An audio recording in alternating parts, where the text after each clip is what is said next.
All right. Hello, everyone, and welcome to today's form building webinar. My name is Nick, and I'll be taking us through the builder today. And just as a reminder, if you have any questions as we go along, I will be opening up that chat a little bit later in the webinar. I'll be more than happy to answer any questions that may come through before we close up today. But today's topic is going to be about reordering your packets on the packets and forms page, reordering the forms within those packets, and we'll also talk a little bit about how to move information in between tabs in a packet using the group tool. All right, let's go ahead and jump down to the packets and forms page. And this will be where all of the packets exist in your account. As you can see, these are the ones we are working with here. First, we'll talk about reordering the packets on this page, and it's as simple as clicking and dragging a packet to its desired position. So if there's a packet that you're using more often than others and you want that one to be up top just for convenience purposes, all you'll need to do is select in the blank area or somewhere around the blank area of that packet, and then we're just going to drag and drop it to its position. And if you want them to be in alphabetical order, you can do it this way. You'll just need to move each of those packets individually. But once you have set those and you have moved on from this page, those packets will stay there for you the way that you have set them. We'll be working off of our FormDr training packet today, so I'm going to go ahead and bring that one up top. And just a note about the packets and forms page, the link just beneath the packet title, that's going to be the public link of the form. That link is not going to change no matter how many times you update that form or that packet. This will always link to the most recently published version of that packet. So if you are using this using these forms in any third-party software, any work emails or something like that, if you are sending the forms out outside of FormDr as well, you can always use this link underneath the packet title and know that that's always going to link to the correct form. If we wanted to update any of these forms, we'll go ahead and click those three dots on the right side of the packet we want to update, and we'll click that Edit Forms button. It's going to take us on into the builder, and this is going to take us directly to step one, which is the Add Forms page. And it's this page that we'll have the opportunity to add or remove any current tabs in this packet. As we can see here, we have these 5 tabs currently. If we wanted to get rid of any of these, all we would need to do is click the 3 dots on the right side, delete and confirm. That will remove the tab from the packet. And if you have removed one by mistake, you can always just go back to Account, discard and exit, and then start over, and it will still be there for you. However, if you go through and you save those changes, then that form won't be included in the new version moving forward, obviously. And then if you wanted to add any tabs to the packet, just since we're on this page, we'll talk about it briefly, you can do so using the buttons below. The Scratch tab is going to add a blank tab for you to build out a custom form. It will only come with the patient name widget by default, and that's simply because that patient name widget is going to be necessary to be used at least once in each packet, because the name filled out in that patient name widget on the first and last name fields, that's going to be the name that submission is logged under on your send and receive page. So that Scratch tab will come with a patient name widget by default, which we can just go ahead and take a quick look at, as you can see here. And again, if we don't need this tab and we've added one by mistake, we can always just remove that using the delete function, and we're good to go. Your second option is going to be to use one of our pre-made templates. Clicking the template button will take you to our template library where we'll have many pre-made templates already built for you. If there are any that are similar to a form that you are trying to create, but not necessarily exactly, please feel free to use these any way that you like. You can take these and edit them to your liking. You can also get a live preview of the form as well. We do have some single forms questionnaires, but we also have packets as well, and these packets will include multiple tabs within them. If we chose to use one of these packets, we would receive all of those tabs. But we can get a live preview of the form by clicking on that image, the preview template image, and by live form, all I mean is that if we have any required fields as indicated by that red asterisk and we click past them, we'll be notified with that required tag and also with the red outline around the fields that need to be filled out. And if there is any conditional information on this form hidden behind a certain answer selection. We can also see that in action as well. So you can kind of get a feel for how these are going to work with the patient, how they'll be able to interact with them, and kind of get that experience that they will be receiving. And if you're ready to go ahead and use those templates, you can just click that Use Template button, and it will bring in all of the tabs in that template. We won't need any of these today. I'm going to go ahead and just delete the ones that I've added. And then the final option, the final two options will be the import form option and the convert file. The import form is going to allow you to import a duplicate copy of any form that already exists in your account. So if you have an intake form or a consent form that might be standard to be used in multiple packets in your account, you only need to create that form one time. And then from there, you can just use the import form button to select a packet to pull from. And then from there, you'll be able to select a specific tab that you want to bring over. This does not pull it out of the other packet. It simply makes a duplicate copy. So those forms will not be connected unless they are being used as a synced form. If you are just importing two standard forms this way between packets, then if updates are made in one of those packets, they will need to be made in this packet as well. But the import form function can be used to just import forms that are already created into other packets. This is also a great way to save some time if you've made extensive edits to a form that exists in multiple packets, because if you've moved a lot of things around on an intake form or changed a lot of things, you can always just import that edited form into the other packets and delete out the old one. And your final option here is going to be the convert file option. All pro and higher plan accounts will have access to this. This will allow you to upload a document to be built by our team. And once our team has published that form, if you have the form builder alerts toggled on the My Accounts page, you will be notified via email as soon as that form is live. But let's go ahead and go into the builder itself, which will be step 2. And to get there, we'll go ahead and click Next to Build. This will take you to step 2, which is the builder and where we can update the forms themselves. You can do so by using the form elements on the left sidebar here, as well as the formatting tools if you would like to make that look a little bit nicer. For instance, right here, we have a column widget with 3 text fields inside being used for different questions, obviously. But if we wanted to go in and update any of these, we would just need to hover our cursor over that specific element to click that orange pencil icon. That will hold true for all of the elements on or in this part of the builder. But if we wanted to reorder the tabs within the packet, and say we wanted our consent form to be tab 2 or something like that, it's very simple. You'll just need to select the tab you want to move, and then use either the left or the right arrows on either side of that tab title to move it up or down in the order of that packet.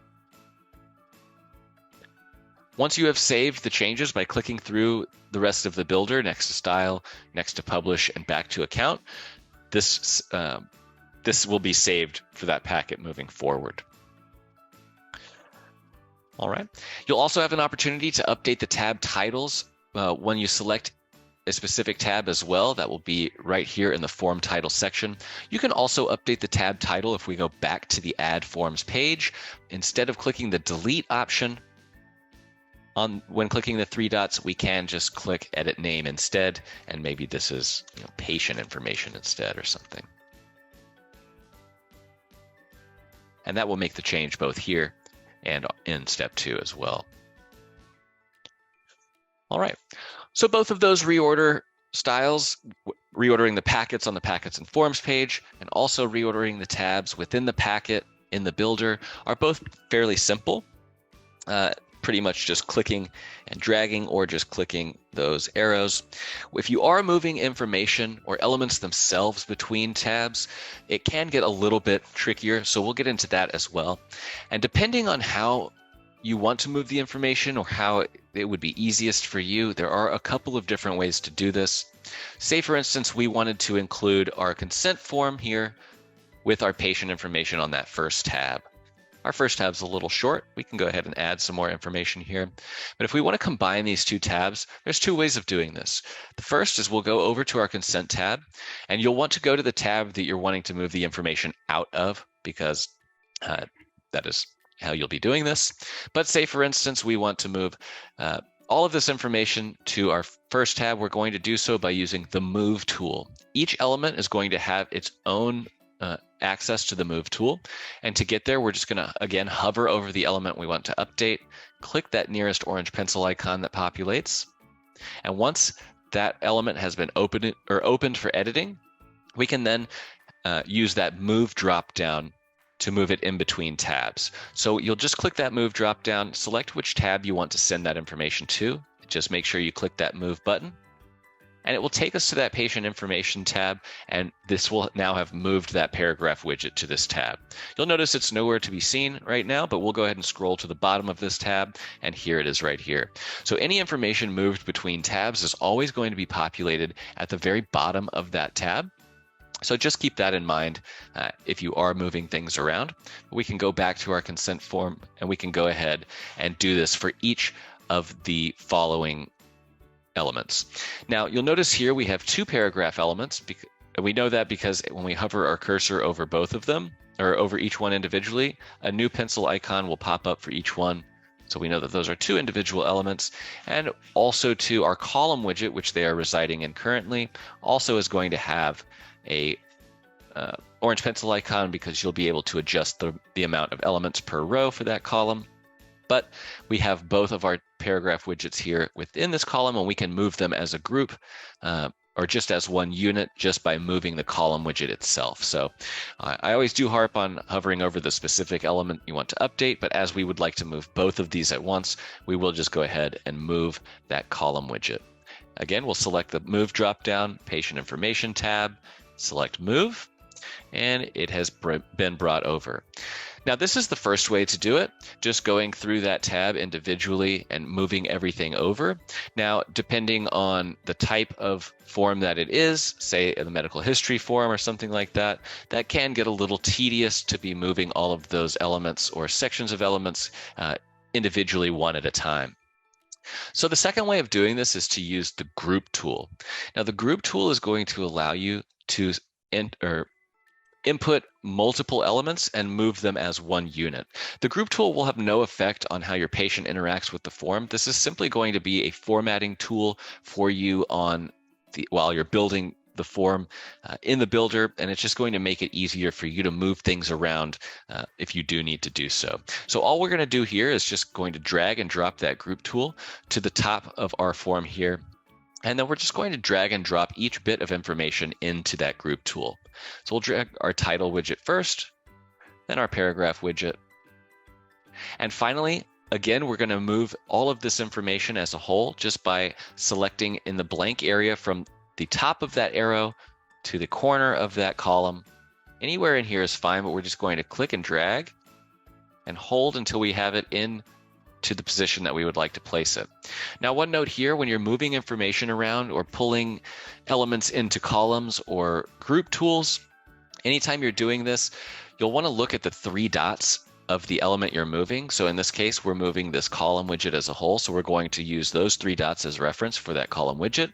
And yes, they do go away whenever we're hovering around there. But once we click and hold and move, those three dots are going to reappear.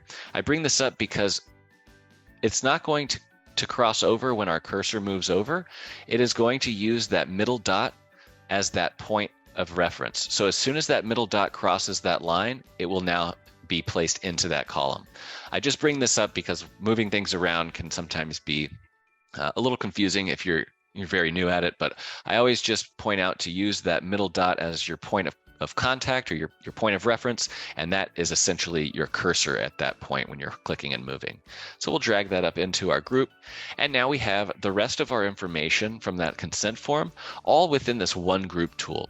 So we can move this around as a whole on this one page, or go ahead and use that Move tool again with the group, moving that over to our patient information tab, use that Move function. And here we go. We have the rest of our information here as well. If we would like to keep this together in case we want to move this elsewhere in the future, then we could just click and drag this column, again, crossing over with that middle dot being the cursor. We'll place that up top, and then we'll bring that intro paragraph in as well. So now we have all of this consent information in this one Group tool. We can then use this to click and hold and scroll up to move it into a specific position, or we can move it to another tab if we wish. If you are just moving them up or down in one position, you can always just use the up or down arrows as well to move that element or group of elements if they are in a group up or down as a whole.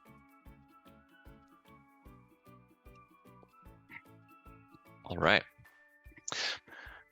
I know we're getting close to the end of our time here. I'm going to go ahead and open up that chat. So the chat is open. If you have any questions or would like me to go back over any information, I'm more than happy to do so. And in the meantime, I would also like to point out another functionality that the group tool has, since we are talking about it here today. I did mention that the group tool primarily will be used as a formatting tool for you. And most cases, it's going to be used to move groups of information in between tabs as a whole. This will just make your life easier when dealing with all of these because you won't have to do them individually, obviously. But if we have, for instance, a column with, let's go ahead and add 2 more fields here. The way the column works, so we can see here that this is set to 3 elements per row, and of course we can update this if we want to add more per row or if we want to make it a little bit less. But as we have it set to 3 here, we only have 5 widgets in this column, so it will format to those 3 available widgets up top. But on the very last line of that column, it's only going to format to however many elements are within it. So as it's set to 3, we only have 2 elements in here, so these 2 elements are going to be formatted as if this column is only set to 2 wide, giving both elements 50% of that area. Now, if we want to make these last 2 fields formatted into the same way that this top row is, we can use the group tool as a spacer for that last, to fill in that last position. So we'll go ahead and click and hold, drag our group tool into the bottom part of that column, and now it's going to force those 2 other text fields to be formatted in that 1/3 style. And that group tool is just going to take up the place of that last space in that group. Because it is an element, it's going to force them over. However, if we go to the style page is a live preview of your form. So this is how the patient's going to see your form. And you can also test the form out as it is a live preview. As you can see, those required fields are populating for us. And also we can test out our conditional information or drawings, whatever the case may be. But we can also see here that these 2 text fields have now been forced over to be formatted much like the rest of that column. And we have that blank space here, which is just, in reality, that group tool. However, your patient won't be able to see that information. They won't be able to click or interact with it in any way because, again, it is just going to primarily be used for formatting in your forms while you're building them out. But I do like to point that out because this is a really nice functionality of the group tool, and it can make some of your column and sections look a lot nicer when all of that information is formatted the same. All right. Oh, got some questions over here. Pardon me for just one moment. I'll go through them.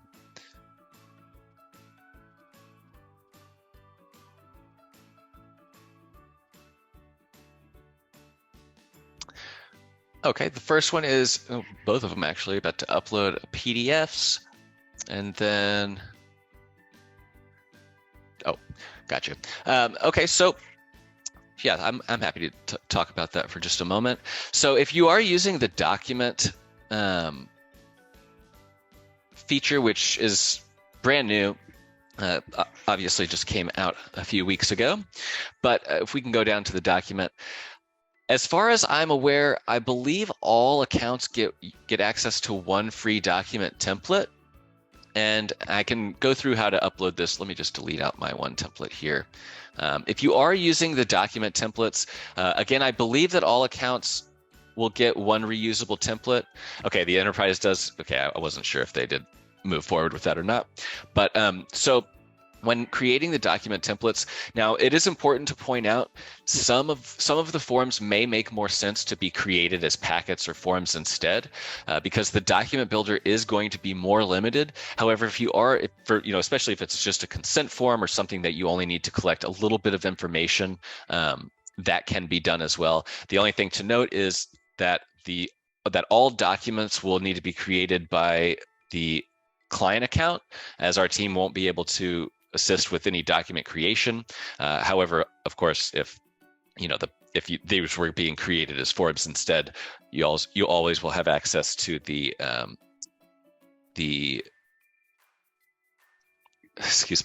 convert file option for the $10 per page for our team to build those out for you. I apologize, it might as well be Monday.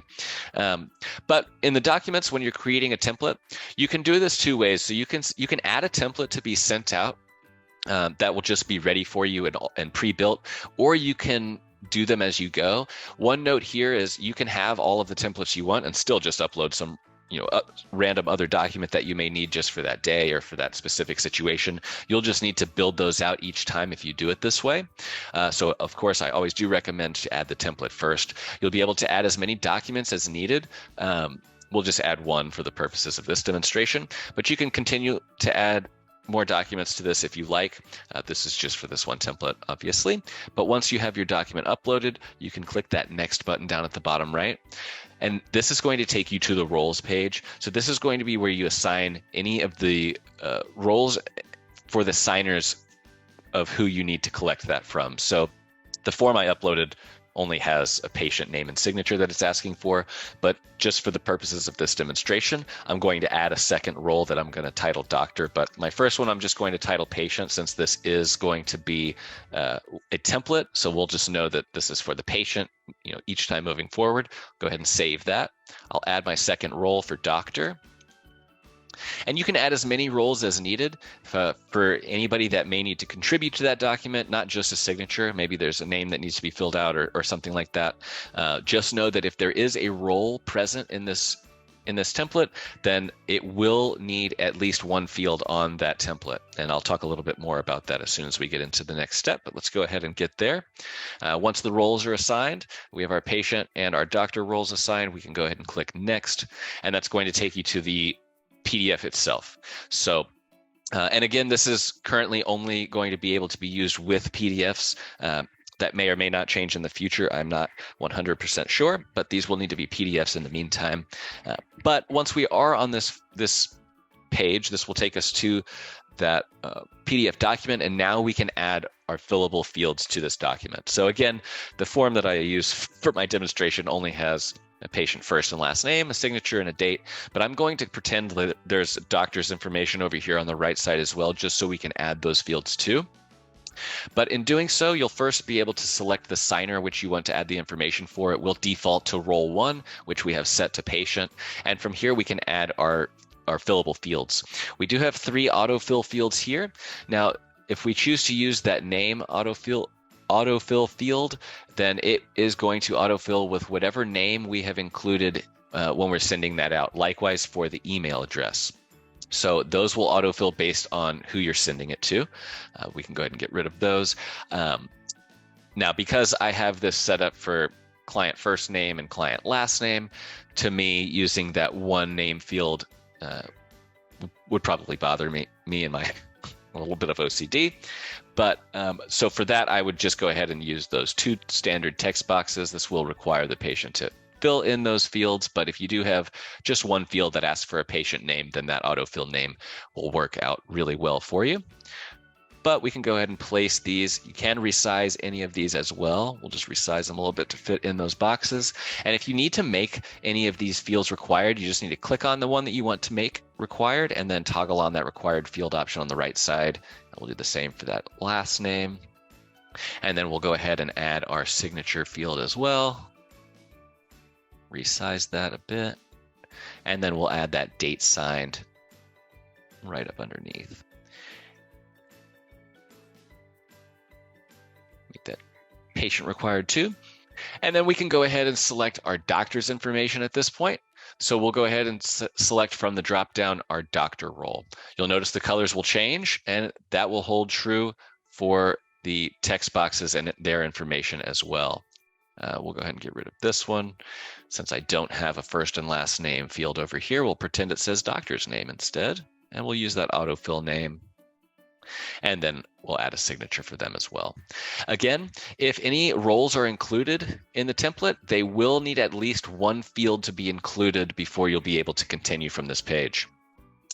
So we have both of our roles. We only have 2 roles set for this template. We can go ahead and click next. if there are anybody that are going to be standard that are going to need to receive that template whenever it's filled out, so a certain person on staff may need to get copies of every type of a certain form that goes out. You can also include them as a recipient on that template. We can title our document here. We'll just title it HIPAA form. And then you can include a message, or you can add a message to be included with that template as well if you prefer.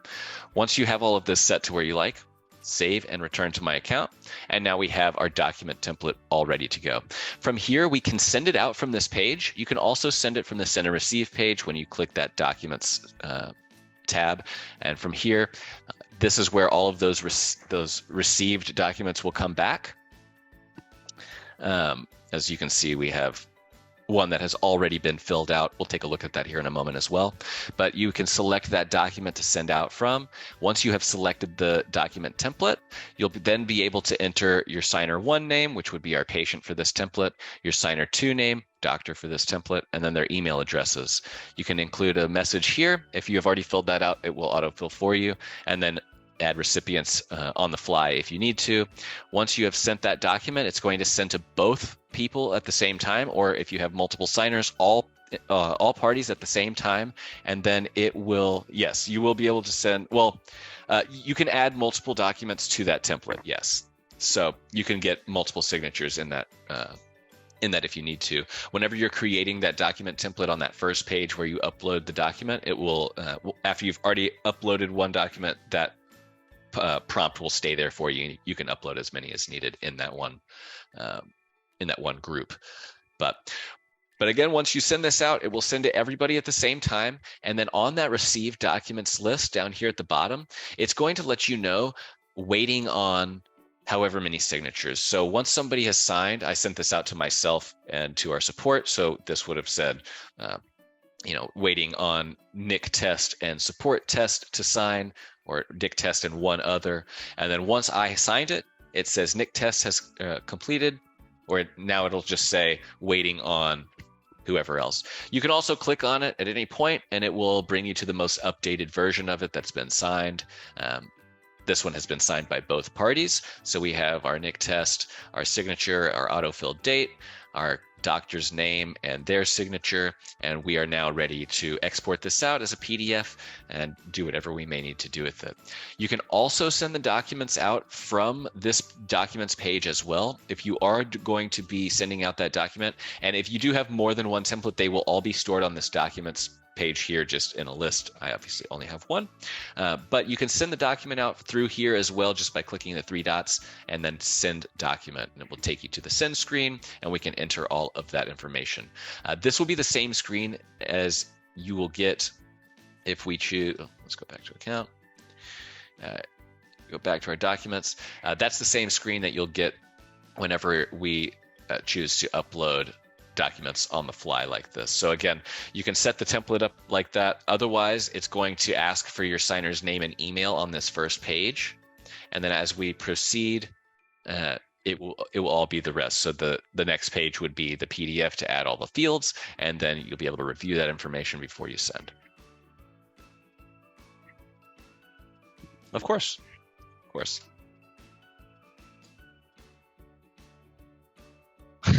Thank you. Thank you very much. All right, was there anything else or any other questions that I may be able to answer before we wrap up today? I know we are going slightly over. I do apologize, but any information that can help is always good to have. Perfect. All right, well, that will conclude today's form building webinar. And just as a reminder, we do host them on Tuesdays and Thursdays, always at the same time, 11:30 a.m. Pacific. We also host onboarding webinars on Mondays and Fridays at 10:30 a.m. Pacific. We also host an onboarding on Wednesdays, although that is now going over the new features such as the documents and the synced forms. So the Wednesday onboarding webinar will now be focused mostly on those new features, but those will all be held at 10:30 a.m. Pacific time, Monday, Wednesday, Friday. And if you would like to keep up with the schedule of those webinars, you can do so by clicking on my account. going to the support tab, and then search guide. In the section down at the bottom right, the FormDr update section, this will have all of our recent releases for features and everything like that. If you would like to keep track of our most recent release, our Q1 release notes for 2023. And then of course, our webinar schedules on the left side. We are in the month of April, so we only have one more to go on the 27th, which will be going over editing conditional forms. And if you are interested in signing up from this page, you can just click on that the title. It will take you right to that sign up page for that day. And then if there is anything that you are interested in the future, once we have the May one posted, that you won't be able to be in attendance for any reason, we will be posting the recordings after the fact as well. So once the title is changed to posted, click here. You can then click on that link. It will take you right to our YouTube channel. And we'll have some timestamps on that video for you as well. But we have all of our recorded webinars on that YouTube channel, so please check us out there as well. But again, we will be getting that May schedule up here shortly, and notes about what we'll be going over for that month as well. The month of April was going over updating and editing existing forms. In March, we went through all of the elements in the builder and how to use them and what they can do. So this is March series webinar series is a really helpful one as well if you're going to be in that building forms. And then the February webinar, we went over adding new forms and packets. So please feel free to come and check out any of these previously posted videos, as they may be very helpful as well. But thank you all for joining us today, and hope to see you again very soon. If you do have any other coworkers or staff that would like to learn this information, or if you would like for them to learn this information, please feel free to send them our way. These are all free. We do encourage everybody to join us as often as they like until they're comfortable with the product and beyond. So thank you again for joining us today. I hope you all have a great afternoon and hope to see you next time.